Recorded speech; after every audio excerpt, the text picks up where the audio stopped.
Good afternoon. Earlier this month, former Secretary of Defense James Norman Mattis, or Mad Dog Mattis, as he is also known, issued a statement about the condition of the United States and its leadership. As a retired Marine general, Mattis has 44 years of military service under his belt. Since then, he has served in several different capacities, to include Secretary of Defense under Donald Trump. Mattis is a devout and well-respected patriot, as evidenced by his lifelong service to his country and the fervor with which many celebrated his being appointed as Secretary of Defense.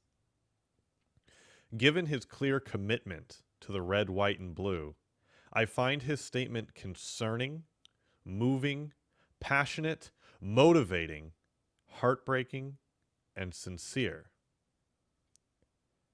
It is word for word as follows. In union, there is strength. I have watched this week's unfolding events, angry and appalled. The words, equal justice under law, are carved in the pediment of the United States Supreme Court. This is precisely what protesters are rightly demanding. It is a wholesome and unifying demand, one that all of us should be able to get behind. We must not be distracted by a small number of lawbreakers. The protests are defined by tens of thousands of people of conscience who are insisting that we live up to our values as people, and our values as a nation.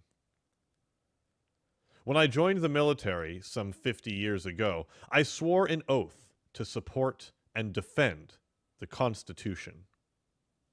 Never did I dream that troops taking that same oath would be ordered under any circumstance to violate the constitutional rights of their fellow citizens, much less to provide a bizarre photo op for the elected commander-in-chief, with military leadership standing alongside. We must reject any thinking of our cities as a battle space that our uniformed military is called upon to dominate. At home, we should use our military only when requested to do so on very rare occasions by state governors. Militarizing our response, as we witnessed in Washington, D.C., sets up a conflict, a false conflict, between the military and civilian society. It erodes the moral ground that ensures a trusted bond between men and women in uniform and the society they are sworn to protect, and of which they themselves are a part.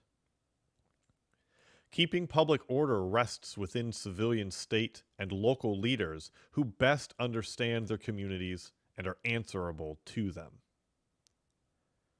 James Madison wrote in Federalist 41 that America united with a handful of troops or without a single soldier exhibits a more forbidding posture to foreign ambition than America disunited with 100,000 veterans ready for combat.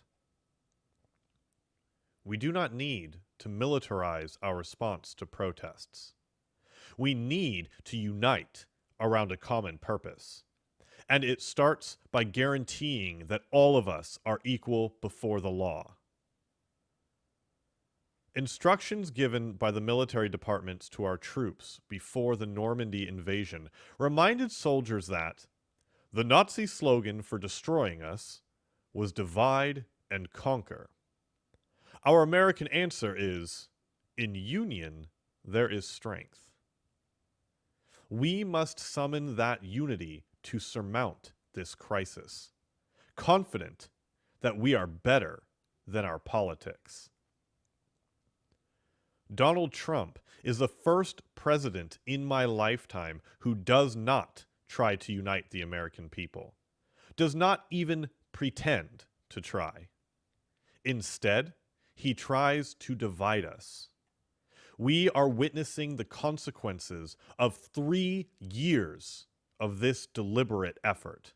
We are witnessing the consequences of 3 years without mature leadership. We can unite without him, drawing on the strengths inherent in our civil society. This will not be easy, as the past few days have shown, but we owe it to our fellow citizens, to past generations that bled to defend our promise, and to our children. We can come through this trying time stronger and with a renewed sense of purpose and respect for one another. The pandemic has shown us that it is not only our troops who are willing to offer the ultimate sacrifice for the safety of the community. Americans in hospitals, grocery stores, post offices, and elsewhere have put their lives on the line in order to serve their fellow citizens and their country. We know that we are better than the abuse of executive authority that we witnessed in Lafayette Square. We must reject and hold accountable those in office who would make a mockery of our Constitution. At the same time, we must remember Lincoln's better angels and listen to them as we work to unite. Only by adopting a new path, which means, in truth, returning to the original path of our founding ideals, will we again be a country admired and respected at home and abroad. This was the statement James Mattis made earlier this month. I encourage you to take it to heart, to take it for what he means, and to take it for what we are, what we should be, and what we can work to become. Thank you.